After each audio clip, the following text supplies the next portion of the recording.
शिवाय। स्वस्ति श्री गणेशाय नमः। श्री सरस्वत्यै नमः। श्री गुरुभ्यो नमः। शंभो महेश करुणा मयशूलपाणे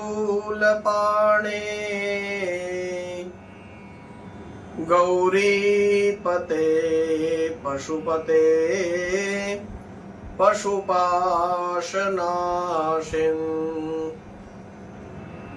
काशीपते करुणया जगदेकदेका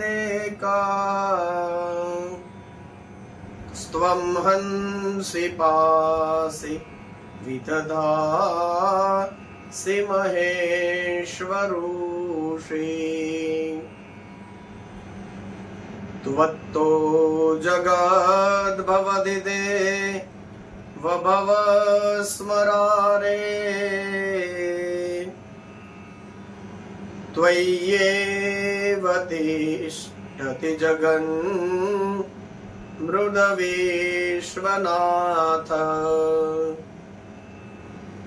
त्वय्येव गच्छति लयं जगदेतदीश।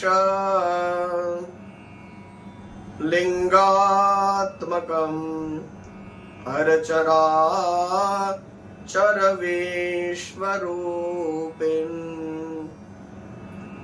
श्री सोमनाथ महादेव की जय। सद्गुरु भगवान की जय। ओम नमः पार्वती पतये। हर हर महादेव हर। सौराष्ट्रे सोमनाथं च श्रीशैले मल्लिकार्जुनम् उज्जैन्यं महाकाल ओंकारं ममलेश्वर।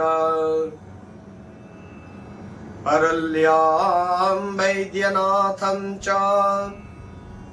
डाकिन्यां भीमशंकरं। सेतुबन्धे तु रामेशं नागेशं दारुकावने। वाराणस्यां तु विश्वेशां त्र्यंबकं गौतमी तटे। हिमालये तु केदारं दृश्मेशं च शिवालये। एतानिर्ज्योतिर्लिङ्गानि सायं प्रातपठेन्नर। सप्त जन्म कृतं पापं स्मरणेन विनश्यते। मृत्युंजय महादेव त्राहि मां शरणागतं। जन्म मृत्यु जरा व्याधि पीडितं कर्म बंधने। श्री सोमनाथ महादेव की जय। आप सभी भगवान के बहुत ही प्यारे और उनके खूब चहीते भाइयों बहनों को बहुत ही प्रेम पूर्वक प्रेम के साथ इस श्रावण के शिव सत्संग में आप सभी का स्वागत करता हूं। आप सभी को प्रेम से जय श्री कृष्णा, जय सिया राम, ओम नमः शिवाय। शिव स्मरण पूर्वक आइए हम हमारी इस शिव कथा और शिव पुराण की यात्रा में आगे बढ़े। हम सभी लोगों ने मिलकर के इस शिव पुराण की जो सुदीर्घ रुद्र संहिता है और उसके पांचों खंडों का शिव कृपा से यथा मति, यथा बुद्धि और यथा समय हम लोगों ने उसका दर्शन करने की चेष्टा करी। अब हम जो शिव पुराण की तीसरी संहिता है उसका नाम शतरुद्र संहिता है। तो उसका दर्शन हम करेंगे। इसके प्रारंभ में ही बता दिया गया है सवाल के द्वारा कि इसमें भगवान महादेव के कितने अवतार हुए, कब कब उन्होंने अवतार लिया, कौन कौन सा अवतार लिया, उसकी कथा बताइए। तो क्योंकि शिव पुराण भगवान महादेव को ही समर्पित है, इस वजह से इसमें भगवान महादेव के कई अवतारों का यहाँ पूरी शतरुद्र संहिता जो है वह भगवान महादेव के ही सभी अवतारों से भरी पड़ी है। इसमें भगवान महादेव के सैकड़ों अवतारों का वर्णन है। तो आपको यह दर्शन होगा, प्राप्त होगा, तो उसका आनंद ले हम सब मिलकर के, और इन कथाओं के माध्यम से जहां जहां भी हमारी जो श्रद्धा भक्ति है वह भगवान के श्री चरणों में बहुत ही मजबूत सी होने लगे, तो यही परम हेतु हमारा इस कथन का, इस श्रवण का है। इस श्रावण मास में यह विचार मुझे आया है और मैं आपके समक्ष मूल शिव पुराण जो लिखा है तो वह उसका हम रोज सत्संग करते हैं। तो इसका मूल हेतु यही है कि श्रावण है और इसमें श्रवण का महत्व ज्यादा है, और फिर महादेव का महीना है, तो जितना महादेव के चरित्रों का दर्शन हो सके तो उससे क्या होगा कि भगवान महादेव के प्रति हमारी श्रद्धा और भक्ति और बढ़ेगी। तो इसी हेतु से रोज यह सत्संग हम करते हैं। यही परम हेतु हमारा है इस अनुष्ठान का, इस कथन का, इस श्रवण का। और हम बिल्कुल उसी की राह देखें कि अभी भी हमारी जो श्रद्धा भक्ति है वह भगवान महादेव के चरणों में, हमारे इष्ट देव के चरणों में वह लगी कि नहीं। तो आप भी जब इस कथा को सुने तो बार बार अपने आप को टटोलते रहिएगा कि इसको सुनते हुए क्या मेरे हृदय में परमात्मा शिव के प्रति प्रेम प्रकट हुआ कि नहीं हुआ। शिव पूजा कैसे करनी चाहिए, इसका ज्ञान होने के बाद में क्या मैंने अपनी पूजा में, क्रिया में उसको उतारा कि नहीं उतारा, और जब मैं वह करता हूं तो इससे मुझे कुछ लाभ हुआ कि नहीं हुआ। तो श्रद्धा भक्ति हमारी बने, और जब हम पूजा आदि करें तो उसमें हमको थोड़ा ज्ञान प्राप्त हो, और वह पूजा आदि जो हम करें वह शास्त्रीय रीति से, ढंग से करें। यह सब हमको ज्ञान प्राप्त हो, श्रद्धा भक्ति प्राप्त हो, यही इसके मुख्य हेतु होते हैं। और आपको इसको जरूर बार बार चेक करते रहना चाहिए। जितना उसको टटोलते रहेंगे उतना उतना आपको शिव पुराण जो है वह कान के माध्यम से ठीक से अंदर भी उतर रहा है, और उसका प्रमाण आपको स्वयं को ही मिलता चलेगा। इतने दिनों से जो सत्संग हम कर रहे हैं, इसमें जो जो भी बातें आपने सुनी होगी, आपको अच्छी लगी होगी, आपने याद रखी होगी, और फिर इन 15 दिनों में ऐसी कोई बात आपके सामने आ जाए तो तुरंत आप कह देंगे नहीं, हमारे शास्त्र यह कहते हैं इस तरह से करना चाहिए। तो फिर आप उस तरह से करोगे तो आप अपने जीवन में भी उतारते हो। तो इसको भी बराबर चेक करते रहना चाहिए।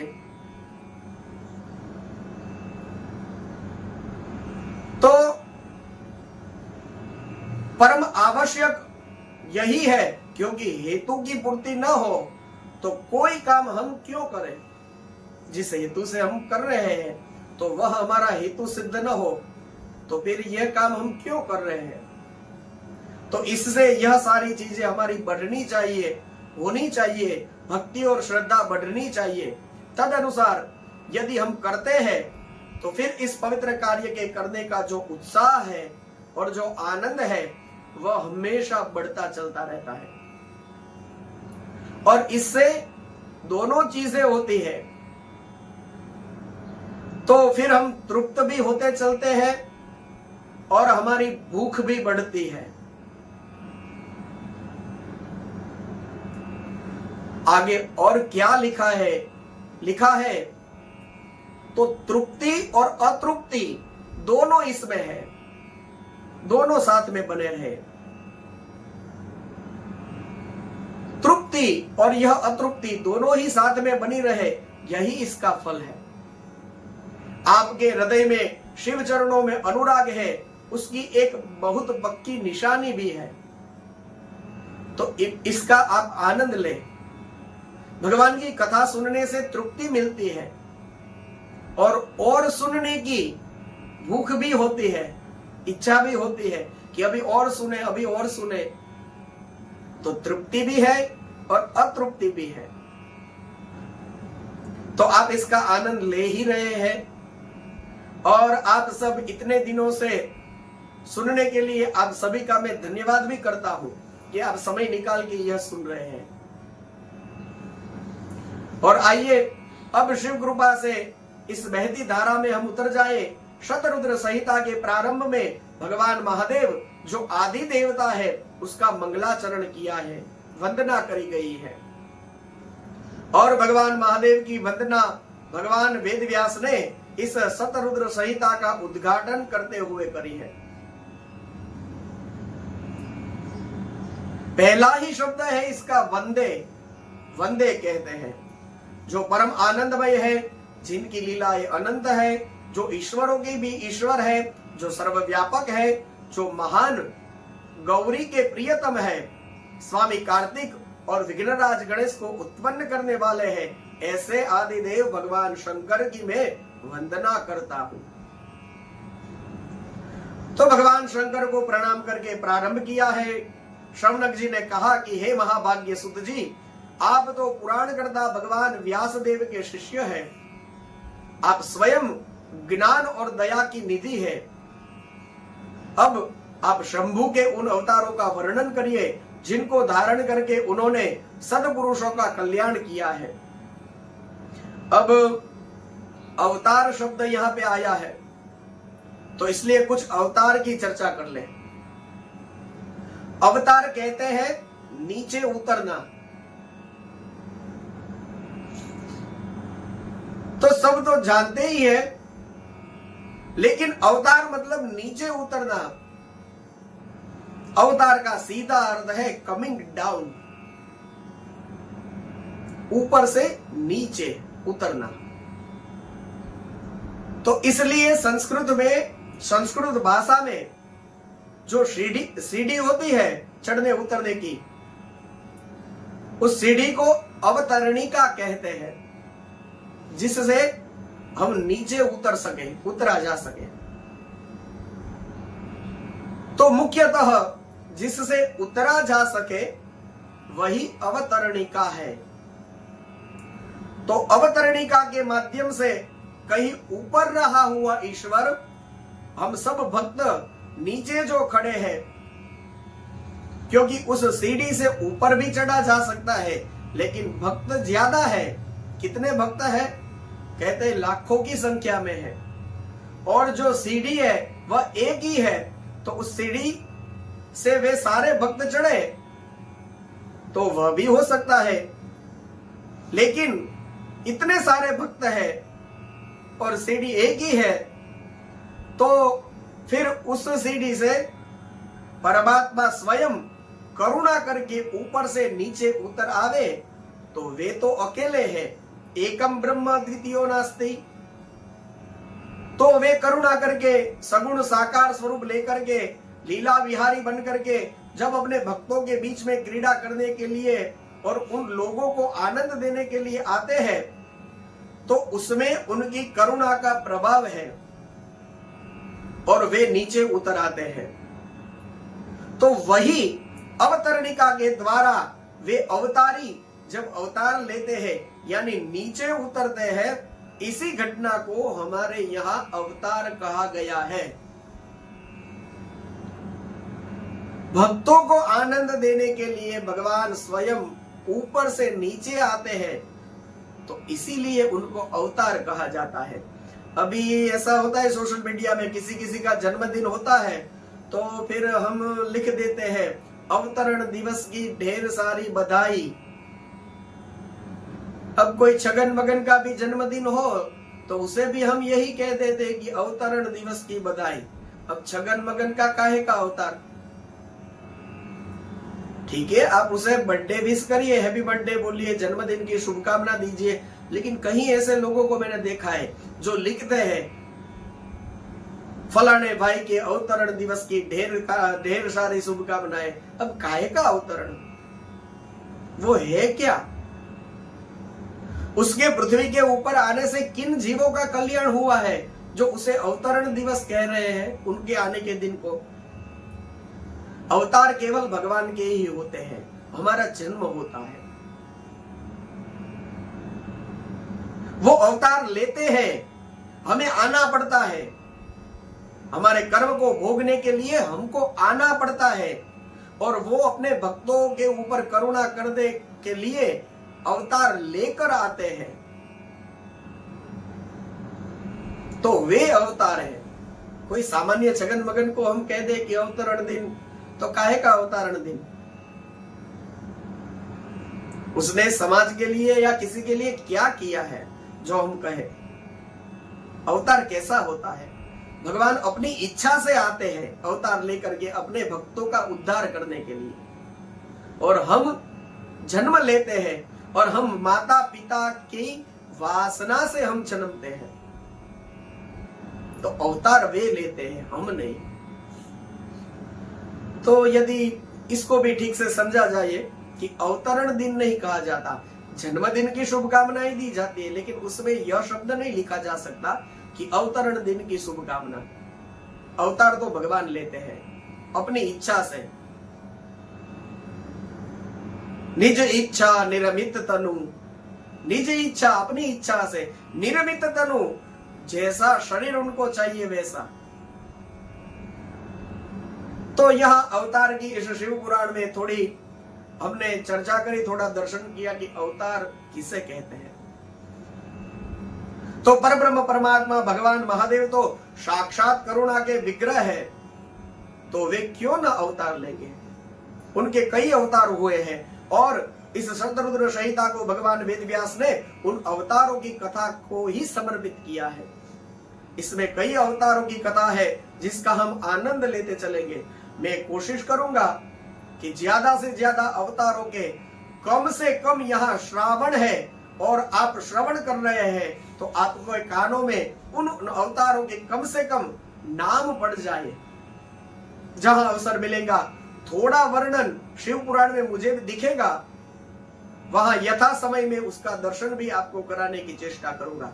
लेकिन कम से कम सभी अवतारों का जो जितना नाम इसमें लिखा है, उन अवतारों के जितने नाम लिखे हैं, कम से कम नाम का तो हमारे द्वारा पाठ हो जाए, ताकि हम इसका लाभ ले सके, और कम से कम हमारे कान से शिव जी उतनी मात्रा में हमारे अंदर जाए।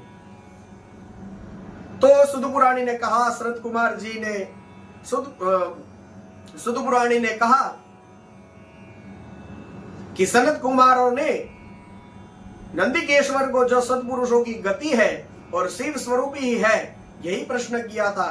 तो नंदीश्वर ने शिव जी का स्मरण करते हुए उसको जो उत्तर दिया था वही मैं दे रहा हूं। देखिए, आप कथा सुन रहे होंगे और आपको ध्यान होगा तो आप समझेंगे कि यहां कोई भी अपने आप को ज्ञानी नहीं बता रहा है। आप ठीक से सुन रहे हैं इसलिए आपको पता ही होगा, कोई भी नहीं कह रहा है कि इसका उत्तर मैं दे रहा हूं। इसमें मैं वाली बात ही नहीं है। पूर्व काल में उन्होंने इनको कहा था और वही कथा मैं आपके सामने कह रहा हूं। इस तरह से सभी शुरुआत करते हैं। तो नंदीश्वर ने उत्तर देते हुए कहा कि वैसे तो सर्वव्यापी सर्वेश्वर शिव के असंख्य कल्पों में असंख्य अवतार हुए हैं और उन सबको कौन गिन सकता है, लेकिन फिर भी मैं यहाँ अपनी बुद्धि के अनुसार उसमें से कुछ अवतारों का आपके सामने वर्णन करूंगा। श्वेत लोहित नाम का जो कल्प था, उसमें भगवान महादेव का सद्योजात नामक अवतार हुआ था और वह सबसे पहला अवतार था। शतरुद्र संहिता में इस पहले ही अध्याय में भगवान महादेव के जो मुख्य 5 अवतार, सद्योजात, वामदेव, तत्पुरुष, अघोर और ईशान, यह सबसे प्रसिद्ध है। और इन्हीं अवतारों का वर्णन सबसे पहले नंदीश्वर जी करते हैं। सनत कुमारों के सामने और सौनकादिकों के सामने शुद्ध पुराणी वर्णन करते हुए कहते हैं, तो सबसे पहला जो अवतार हुआ है उसका नाम है सद्योजात। यह सबसे पहला अवतार है। उस कल्प में जब ब्रह्मा पर ब्रह्म का ध्यान कर रहे थे, उस समय श्वेत और लोहित वर्ण वाला शिखरधारी कुमार उत्पन्न हुआ। ब्रह्मा जी ने उनका दर्शन किया तो उनको पता चल गया कि यह तो सद्योजात कुमार शिव ही है। सद्योजात तुरंत अभी ही पैदा हुए हैं। सद्य यानी तुरंत, पैदा होना, पैदा होने वाले। तो भगवान महादेव को तो अंतर्धान होना है और प्रकट होना है, तो प्रकट होने में उनको कितनी देर लगती है? तो वैसे तो देखे तो जब जरूरत पड़े तो सद्योजात ही है, यानी तुरंत प्रकट हो जाते हैं जब आवश्यकता हो, और यह तुरंत प्रकट हुए हो जब आवश्यकता हो। ऐसे भी अवतारों की बात आगे जाकर के आएंगी और आप उसको पकड़ना कि भक्त को जरूरत पड़ी और तुरंत भगवान हाजिर हो गए, तो आप उसको पकड़ लेना ध्यान से। अब तो कहते हैं कि उन परमेश्वर शिव ने परम प्रसन्न होकर के ब्रह्मा को ज्ञान दिया है और सृष्टि रचना की शक्ति प्रदान की है। यह भगवान महादेव का सद्योजात नाम का पहला अवतार हुआ। उसके बाद में रक्त नाम का कल्प था। उस समय ब्रह्मा जी ने रक्त वर्ण का शरीर धारण किया था। उस समय जब ब्रह्मा जी पुत्र की कामना से ध्यान कर रहे थे, तो उनसे उस समय एक पुत्र प्रकट हुआ। उसका शरीर के ऊपर लाल रंग की माला थी, उसने लाल वस्त्र पहना था और उस अवतार का नाम वामदेव ऐसा कहा जाता है। उसके बाद में पीतवासा नामक का कल्प आया। उसमें ब्रह्मा पीत वस्त्रधारी हुए। उसमें भी एक महातेजस्वी कुमार उत्पन्न हुआ।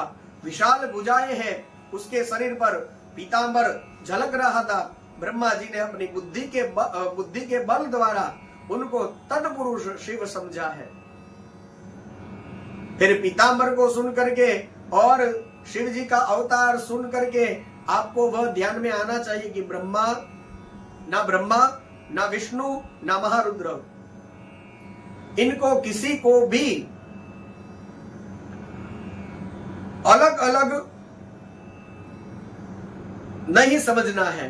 हमने पहले भी यही बात करी थी कि ना ब्रह्मा, ना विष्णु, ना महारुद्र, इन किसी को भी अलग नहीं समझना है। यह सब एक ही है। तो शिव जी भी पीतांबर धारण करते हैं और बस इस तरह से हम समझ ले कि भगवान महारुद्र जो है वे विष्णु का स्वरूप ही हो गए। जब वह पीतांबर पहनते हैं तो फिर वह विष्णु के स्वरूप हो गए, ऐसा मानना चाहिए। और उनके बाद में फिर ब्रह्मा जी ने ध्यान युक्त चित्त से संपूर्ण लोगों द्वारा नमस्कृत महादेवी जो शंकरी गायत्री है, ओम तत्पुरुषाय विद्महे महादेवाय धीमहि तन्नो रुद्र प्रचोदयात्, इस मंत्र का जप करके उसको नमस्कार किया है। यह तत्पुरुष नाम का तीसरा अवतार हुआ। इसके बाद में फिर शिव नाम का कल्प प्रवृत्त हुआ और उस समय एकार्णव की जो दशा थी, एकार्णव दशा का मतलब हर जगह केवल जल ही जल, अर्णव माने समुद्र, तो केवल जल ही जल था। उस दशा में 1 सहस्त्र दिव्य वर्ष व्यतीत हो गए हैं और ब्रह्मा जी ने फिर प्रजाओं की सृष्टि करने का विचार किया है और सोचने लगे कि मैं किस तरह से प्रजाओं की सृष्टि करूंगा। तो उस समय महातेजस्वी ब्रह्मा के सामने एक कुमार प्रकट हुआ है। उसका शरीर काले रंग का था। वही सृष्टि रचना के निमित्त अघोर नाम का भगवान का चौथा अवतार हुआ। इसके बाद में फिर विश्वरूप नाम का ब्रह्मा का कल्प प्रारंभ हुआ। उस कल्प में भी पुत्र कामना से मन में ही ब्रह्मा जी ने शिव जी का ध्यान धर रहे थे। उस समय विश्वरूपा सरस्वती प्रकट हुई है और इस प्रकार से परमेश्वर भगवान ईशान का प्रादुर्भाव हुआ है। उनका वर्णन शुद्ध स्फटिक के समान उज्जवल था। यह भगवान का ईशान नाम का 5वां अवतार है। तो यह 5 अवतारों की चर्चा यहाँ पहले अध्याय में करी है। इसके बाद में नंदीश्वर ने कहा कि ईश्वरीयशाली मुनि, अब आप महेश्वर के उन श्रेष्ठ अवतारों का वर्णन सुनिए जो लोक में संपूर्ण कार्यों को पूर्ण करने वाले हैं। और इसी वजह से सुखदाता है। हे तात, यह जगत उन परमेश्वर शंभु की 8 मूर्तियों का ही स्वरूप है। जिस तरह से सुत में मन किया पिरोई, उसी तरह से विश्व उन 8 मूर्तियों में अपना मन पिरोया हुआ रखे। वे प्रसिद्ध मूर्तियां हैं सर्व, भव, रुद्र, उग्र, भीम, पशुपति, ईशान और महादेव। परमात्मा शिव का जो सलिलात्मक रूप है, जो समस्त जगत को जीवन देने वाला है, सलिल यानी पानी, जल, जल स्वरूप है, उसी को भव कहते हैं। जो जगत के बाहर और अंदर वर्तमान है और स्वयं ही संपूर्ण विश्व का भरण पोषण कर रहे हैं, ऐसे विश्वस्पंदित होते हैं, वह उग्र रूपधारी प्रभु के उस रूप को ही उग्र कहा जाता है। फिर महादेव जो सबको अवकाश देने वाला सर्वव्यापी आकाशात्मक रूप धारण करते हैं, उसको भीम कहते हैं। जीवों के भव पाश का जो छेदक है, वही पशुपति है। जो समस्त आत्माओं का अधिष्ठान है, संपूर्ण क्षेत्रों में निवास करने वाला है, वही पशुपति रूप है। और जगत को प्रकाशित करने वाला जो सूर्य रूप है, वही ईशान है। वह द्विलोक में भ्रमण करता रहता है और अमृतमय रश्मियों वाला जो चंद्रमा संपूर्ण विश्व को आह्लादित करता है, वही महादेव के नाम से प्रसिद्ध है। और आत्मा परमात्मा शिव का 8वां रूप है। जो आत्मा है वह परमात्मा शिव का 8वां रूप है। तो इस तरह से भगवान महादेव की 8 मूर्तियों का यहाँ पर वर्णन किया गया। जो भी व्यक्ति भगवान महादेव का पूजन आदि करते हैं, जैसे वृक्ष के मूल में पानी सींच दो तो उसकी जड़ें और फिर उसका तना और उसकी शाखा पत्ते और यह डालियां और फल फूल आदि सब जगह आपने पानी डाल दिया। इसी तरह से शिव पुराण कहता है कि जो भी व्यक्ति शिव का पूजन करेगा तो शिव स्वरूप संपूर्ण विश्व जो है वह उससे परिपूर्ण हो जाता है।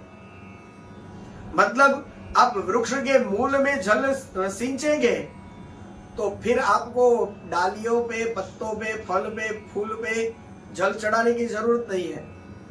आपने मूल में चढ़ा दिया तो सब जगह वो पहुंच जाएगा। तो इसी तरह से जो व्यक्ति शिव की पूजा करता है, कहता है विश्व में, जगत में उसके लिए सब कुछ आ जाता है, उसे परिपूर्ण हो जाता है। यानी जो भी शिव है, भगवान महादेव की पूजा करते हैं तो फिर उसमें सब आ गया। वे उनकी सारी उपासना परिपूर्ण हो गई, उनका कुछ भी बाकी रहता नहीं है। जिस तरह इस लोक में पुत्र पौत्र आदि को प्रसन्न देख करके पिता हर्षित होते हैं, उसी तरह विश्व को सुंदर रूप से और अच्छी तरह से संतुष्ट देखकर और हर्षित देखकर लिखा है, भगवान महादेव को आनंद की प्राप्ति होती है। इसलिए यदि कोई भी व्यक्ति किसी भी देहधारी को कष्ट देता है तो निसंदेह मानिए कि उसमें अष्टमूर्तिधारी शिव को ही कष्ट दिया है। बड़ी अच्छी बात कही है, इसको बराबर समझिएगा। फिर से समझाता हूं, फिर से बोलता हूं। यदि कोई भी व्यक्ति, देहधारी व्यक्ति किसी दूसरे देहधारी व्यक्ति को कष्ट देता है तो निसंदेह मानना चाहिए कि उसने अष्टमूर्तिधारी शिव को ही कष्ट दिया है। तो इसी तरह से संसार में सब कुछ द्वंद्वमय है। तो इसी तरह से यदि कोई भी व्यक्ति किसी भी देहधारी को सुख देता है, सुविधा देता है, उसकी कोई सेवा करता है, निसंदेह उसने अष्टमूर्तिधारी भगवान महादेव का ही इष्ट किया है, उन्हीं का कल्याण किया है। यदि आप किसी का बुरा करते हैं तो आपने भगवान शिव का बुरा किया है, ऐसा मानना है। और यदि आप किसी का अच्छा करते हैं तो आपने भगवान शिव का अच्छा किया है। और यदि आप भगवान शिव का अच्छा करेंगे तो सोचिए आपका कितना अच्छा होगा। तो इसके लिए क्या करना है, बस सभी को खुश रखिए, किसी को कष्ट न दे, किसी को दुख न दे, तो अष्टमूर्ति स्वरूपी भगवान शिव आपके ऊपर प्रसन्न ही रहेंगे। शरद कुमार इस तरह से भगवान शिव अपनी अष्टमूर्तियों के द्वारा समस्त विश्व को अधिष्ठित करके विराजमान है। इसके द्वारा सामाजिक समरसता का भी एक बहुत अच्छा प्रयास यहाँ पर भगवान वेद व्यास आदि ऋषियों द्वारा किया गया है। यह हमको सिखाते हैं कि ये अष्टमूर्ति जो शिव है वे केवल शिवलिंगम में ही नहीं है। आपके सामने जो भी व्यक्ति खड़ा है वह शिव का ही स्वरूप है। तो हम शिव पूजा तो करें, लेकिन समाज में हमारे आसपास रहे हुए व्यक्ति की अवहेलना करेंगे या उनको कोई कष्ट देंगे तो किसी भी देहधारी को केवल मनुष्य ही नहीं, हमारे आसपास रहे पेड़ पौधे, हमारे आसपास रहे हुए सभी प्राणी और हमारे आसपास रहे हुए सभी मनुष्य, उनमें से किसी को भी हमारे द्वारा कष्ट पहुंचेगा तो वह निसंदेह यहाँ लिखा है कि अष्टमूर्ति शिव को ही कष्ट है। और फिर वैसे ही यदि हमारे द्वारा उनकी सेवा है, हमारे द्वारा उनको किसी भी प्रकार का आश्रय, छोटी सी सेवा क्यों न हो, वह निसंदेह अष्टमूर्ति शिव की ही सेवा है। क्योंकि शिव जी पृथ्वी रूप है, पानी रूप है, भगवान शिव प्रकाश के रूप में है, वे वायु आकाश के रूप में है, अरे वे आत्मा के रूप में ही है।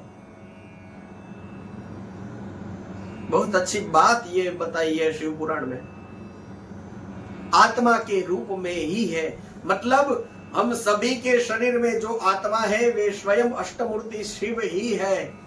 यदि हम किसी को कष्ट पहुंचाते हैं तो सामने वाला व्यक्ति नहीं है पर साक्षात शिव है, ऐसा मानना चाहिए। यदि उनको कष्ट पहुंचाते हैं तो फिर भगवान शिव को कष्ट पहुंचा रहे हैं, ऐसा मानना। और किसी को कुछ मदद करते हैं तो शिव को ही मदद कर रहे हैं, ऐसा मानना। अब देखिए, मैं आपको बताऊं कि हमारे भाग्य भी ऐसे नहीं है और हमारे कर्म भी ऐसे नहीं है।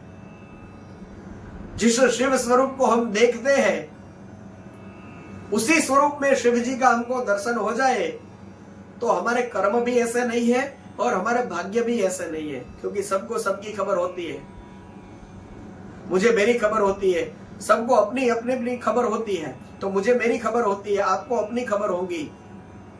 हम हमारे हृदय के ऊपर हाथ रखकर अपने ही हृदय से पूछे, क्या लगता है इस जन्म में जो ये शिव स्वरूप देख रहे हैं उसका साक्षात दर्शन होगा? जवाब अंदर से मिलेगा। हमारे कर्म ऐसे हैं तो फिर हमारे सामने शिव कैसे आएंगे? कहते हैं हमारे सामने जो भी व्यक्ति खड़ा है वह अष्टमूर्ति शिव स्वरूप ही है। तो अष्टमूर्तियों वाला जो वर्णन है वह हमको बहुत अच्छे मनुष्य होने भी सिखाता है, मनुष्य बनना हमको सिखाता है यह वर्णन। आप बोलेंगे हम मनुष्य ही है तो काम करना, खाना खाना, थक करके सो जाना, संसार को भोगना, यह सब तो पशु भी करते हैं।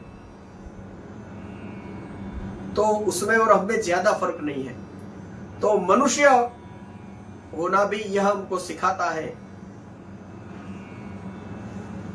और हमारी फर्ज के प्रति हमको जागरूक भी करते हैं। तो फिर अब तो कहते हैं कि आप शिव जी के अनुपम अर्धनारी रूप का, अर्धनारी नर के रूप में जो भगवान महादेव प्रकट हुए हैं उसका वर्णन सुनिए। यह रूप ब्रह्मा की कामनाओं को पूर्ण करने वाला है। जब सृष्टिकर्ता ब्रह्मा द्वारा रची हुई सारी प्रजाएं विस्तार को प्राप्त नहीं हुई तो उस समय ब्रह्मा चिंताकुल हो गए और उस समय आकाशवाणी हुई है कि हे ब्रह्मा, अब आप मैथुनी सृष्टि की रचना करिए। ब्रह्मा जी ने मैथुनी सृष्टि उत्पन्न करने का विचार किया, लेकिन इससे पहले नारियों का जो कुल है वह ईशान से प्रकट ही नहीं हुआ था। इस वजह से पद्मयोनि ब्रह्मा जी ने मैथुनी सृष्टि करना चाहा, लेकिन वे समर्थ नहीं हुए। इसके बाद तो फिर भगवान महादेव की कृपा के बिना यह होगा नहीं, यह समझ के तपस्या करने के लिए तैयार हुए हैं। भगवान महादेव का प्रेम पूर्वक हृदय में ध्यान करके भगवान ब्रह्मा ने घोर तपस्या करी। ब्रह्मा जी के तीव्र तप के कारण भगवान महादेव जी थोड़े ही समय में प्रसन्न हो गए हैं। शिव जी का तो नाम ही है आशुतोष। आशु प्रतुष्यति शिवा ततः आशुतोष। यह कहा जाता है तो तुरंत ही शिव प्रसन्न हो जाते हैं, तुरंत ही संतुष्ट हो जाते हैं। इसी वजह से तो भगवान महादेव को हमारे यहाँ आशुतोष कहा गया है। तो भगवान महादेव तुरंत ही प्रसन्न हो गए हैं। कष्टहारी शंकर कामदा मूर्ति में प्रविष्ट होकर के अर्ध नारी नर के रूप में श्री ब्रह्मा जी के निकट आए और देवादिदेव शंकर को पराशक्ति शिवा के साथ पधारे हुए देख करके ब्रह्मा जी अत्यंत प्रसन्न हुए हैं। दंडवत उन्होंने उनको प्रणाम किया है, हाथ जोड़ करके स्तुति करने लगे हैं। तब ईश्वर ने कहा कि ब्रह्मा जी, आपने प्रजाओं की वृद्धि के लिए घोर तपस्या करी है। मैं यह जान करके प्रसन्न हूं, आपको जो भी मनवांछित चाहिए होगा वह मैं दूंगा। आप उदार वचन कह करके भगवान महादेव ने अपने शरीर से, शरीर के अर्ध भाग से शिवा को दूर कर दिया, पृथक कर दिया और भगवान महादेव की उस परम शक्ति को देख करके ब्रह्मा जी ने विनम्र भाव से उनके भी चरणों में प्रणाम किया। और फिर ब्रह्मा जी ने कहा कि ऐसा है देवी कि नारी कुल की सृष्टि करना यह मेरी शक्ति से बाहर है, क्योंकि समस्त शक्तियों का उद्गम स्थान आप ही है। इसलिए मैंने आप अखिलेश्वरी परमा देवी उनकी मैंने प्रार्थना करी है और मैं बस यही चाहता हूं कि आप मुझे नारी कुल की सृष्टि करने के लिए शक्ति प्रदान करें। हे देवी, यदि आप शक्ति प्रदान करेगी तभी मैं इस काम को कर पाऊंगा और इसको आप चराचर जगत की उत्पत्ति का कारण भी समझिएगा। एक और भी वरदान मांगता हूं और वह यह है कि आप चराचर जगत की वृद्धि के लिए अपने एक सर्वसमर्थ रूप से मेरा जो पुत्र होगा दक्ष, उसकी पुत्री भी आप बन जाइए, ताकि आपकी सन्निधि से मेरा जो यह वंश है उसका विस्तार अच्छी तरह से हो सके। शिवा देवी ने देखा कि ब्रह्मा जी बड़े विनीत भाव से प्रार्थना कर रहे हैं। उन्होंने प्रेम से तथास्तु कहा है और इस प्रकार से देवी शिवा आखिर फिर दक्ष की पुत्री बन करके, सती बन करके आती है और भगवान महादेव को वरती है। तो इस प्रकार भगवान महादेव का अर्धनारीश्वर अवतार हुआ है, उनको हम प्रणाम करें। भगवान महादेव की सद्योजात आदि 5 मूर्तियों को प्रणाम करें। भगवान महादेव की भव आदि जो अष्टमूर्तियां हैं उनको प्रणाम करें और भगवान महादेव की जो अर्धनारीश्वर मूर्ति है उनको प्रणाम करते हैं। अब वराह कल्प से लेकर भगवान महादेव के सभी अवतारों का वर्णन यहाँ पर किया जाएगा। अब नंदीश्वर जी कहते हैं कि हे सर्वज्ञ सनत कुमार जी, एक बार रुद्र ने हर्षित होकर के ब्रह्मा जी को, भगवान महादेव ने ब्रह्मा जी को शंकर का चरित्र प्रेम पूर्वक वर्णन करके सुनाया था। तो रुद्र ने शंकर जी का चरित्र सुनाया था, तो यह दो है क्या? बिल्कुल है। रुद्र है, शंकर जी है, महेश है, यह अपने अपने काम करते हैं। ये दो अलग अलग चीज है, अलग अलग तत्व है, अलग अलग स्वरूप से अलग अलग काम करते हैं, बिल्कुल अलग है। अपने अपने काम के हिसाब से वे अलग अलग अवतार हैं और उस वजह से यहाँ पर रुद्र ने शंकर जी का चरित्र सुनाया था। इस तरह से वर्णाता है यहाँ पे। और हमारे लिए तो यहाँ ब्रह्मा जी जो सुनने वाले हैं वे भी वही है। इस वजह से इसमें बहुत ज्यादा नहीं पढ़ेंगे कि फिर रुद्र कौन है, फिर शंकर कौन है। हमारे लिए जो वह शिवलिंगम है उसमें भी जो शहर के, गांव के मंदिरों में है वे तो अपने इष्ट देव हो तो वे यही है, लेकिन जो आपके घर में है सबसे लिए सबसे मुख्य जो है वह तो आपके घर में है, वही है। मंदिरों के अंदर जो भगवान है आपके इष्ट देव हो तो वो तो है ही है, लेकिन आपके घर में जो है तो वे ही मुख्य है। तो आपके घर में है वही मुख्य है, तो इसका बहुत अच्छे से ख्याल करना चाहिए। श्रद्धा भक्ति भगवान महादेव के चरणों में दृढ़ करनी चाहिए, यह खास ध्यान रखिए। अब जो कुछ भी कहा जा रहा है वह आपके घरों में जो बैठे हैं उन्हीं की बात है, क्योंकि यदि कहीं अमरनाथ में, कहीं कैलाश में, कहीं काशी विश्वनाथ में, कहीं रामेश्वर में, कहीं पशुपतिनाथ में जो बैठे हैं उनकी बात हो रही है तो भगवान आपको दूर पड़ेंगे। और यदि आपके घर में आपके सामने जो बैठे हैं उनकी बात हो रही है, यह कहने से आपकी बहुत अच्छे से श्रद्धा और भक्ति बढ़ेगी।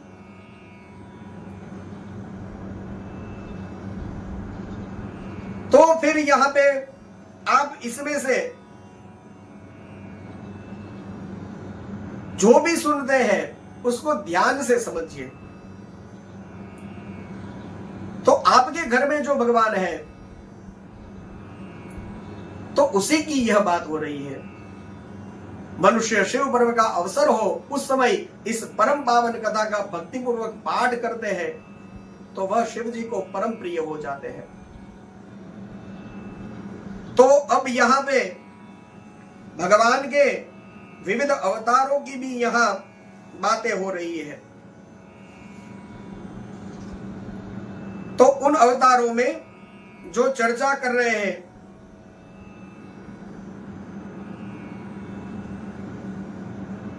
तो उसका भी हम कुछ दर्शन करते हैं। तो भगवान शिव के जो अवतार हुए तो प्रथम 11 अवतारों की यहां पे बात कही गई है। भगवान महादेव के 11 और श्रेष्ठ अवतारों की चर्चा करते हैं और कहते हैं कि पूर्व काल की बात है, एक बार इंद्र आदि समस्त देवता दैत्यों से पराजित हो गए।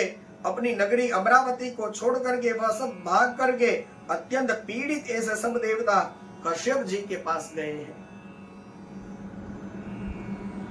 कश्यप जी ने वह दैत्यों द्वारा पराजित हुए और सब दुखी हो रहे ऐसे देवताओं को सुना तो ज्यादा वे दुखी नहीं हुए, क्योंकि उनकी बुद्धि तो जो है वह शिव में आसक्त थी और वह शांत बुद्धि मुनि ने धैर्य धारण करके सभी देवताओं को आश्वासन दिया और परम सुख पूर्वक वे काशी चले गए हैं। गंगा जल में स्नान करके अपना अपना जो नित्य नियम है उसको पूरा करके विश्वनाथ की बहुत अच्छे तरह से उन्होंने अर्चना करी है और फिर देवताओं के हितार्थ वे प्रसन्नता पूर्वक तपस्या करने लगे हैं। भगवान महादेव के चरणों में तल्लीन मन वाले कश्यप ऋषि को वरदान देने के लिए उस समय सदपुरुषों की गति स्वरूप भगवान विश्वनाथ प्रसन्न होकर के वहां प्रकट हो गए हैं। उन्होंने वरदान मांगने के लिए कहा तो कश्यप मुनि ने कहा कि महेश्वर, मैं सर्वथा आपका शरणागत हूं और आप ही और मेरे पुत्र के रूप में प्रकट होकर के देवताओं के लिए आनंद दाता बनिए। नंदीश्वर जी कहते हैं कि कश्यप जी ने ऐसा कहा तो भगवान महादेव ने भी उनको तथास्तु कहा, यह दिव्य वरदान दिया और इस तरह से कश्यप के द्वारा सुरभि के उदर से भगवान महादेव 11 रूप प्रकट धारण करके प्रकट हुए हैं और यही एकादश रुद्र कहे जाते हैं। और एकादश रुद्र जो है उनके नाम रखे गए हैं कपाली, पिंजल, भीम, विरूपाक्ष, विलोहित, शास्त्र, अजपाद, अहिर्बुद्ध, शंभु, चंद्र और भव। यह एकादश रुद्र जो है वह सुरभि के पुत्र कहे जाते हैं। इस तरह से संपूर्ण पापों का विनाश करने वाला यह भगवान महारुद्र का चरित्र कहा गया है कि इसके बाद में नंदीश्वर जी कहते हैं कि मुनि, अब आप भगवान महादेव के एक दूसरे ही चरित्र को सुनिए जिसमें शंकर जी धर्म के लिए दुर्वासा नाम लेकर के प्रकट हुए थे। तो यह जो कथा है हम आगे फिर उसका दर्शन करेंगे। आज की कथा को हम यही विराम देते हैं। आइए कुछ समय भगवान शिव के नाम का स्मरण करें और आज की कथा को विराम दें और भगवान महादेव के अवतारों की आगे की कथा हम कल फिर देखेंगे। आज की कथा को विराम। आइए 2 मिनट शिव नाम ले और कथा को विराम दें। ओम नमः शिवाय, ओम नमः शिवाय, हर हर भोले, नमः शिवाय, ओम नमः शिवाय, ओम नमः शिवाय, हर हर भोले, नमः शिवाय। सोमेश्वराय शिव सोमेश्वराय, हर हर भोले, नमः शिवाय। सोमेश्वराय शिव सोमेश्वराय, हर हर भोले, नमः शिवाय। ओम नमः शिवाय, ओम नमः शिवाय, हर हर भोले, नमः शिवाय। ओम नमः शिवाय, ओम नमः शिवाय, हर हर भोले, नमः शिवाय।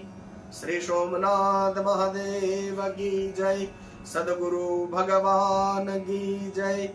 ओम नमः पार्वती पतये। हर हर महादेव हर